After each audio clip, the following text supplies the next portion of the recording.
আর একটা মজার জিনিস দেখো, আমার বানানোর ছিল হান্ডি চিকেন, কিন্তু হান্ডি পাইনি, কুকারের মধ্যে বসিয়ে দিয়েছি। তো আমার কুকারে বেসিক্যালি হচ্ছে হান্ডি চিকেন। এই যে কেমন বুদ্ধি লাগিয়েছি বলুন।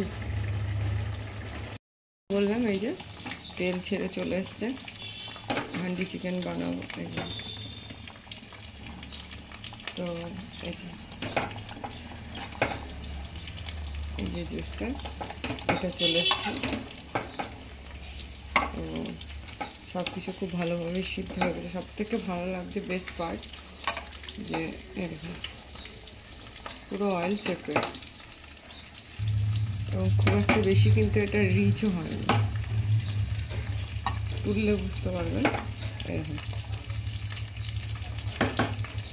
তো হান্ডি চিকেন আপাতত কুকার চিকেন হয়ে গেছে। যাই হোক, ট্রাই করলাম, খেয়ে দিয়ে জানাবো যে কেমন হয়েছিল।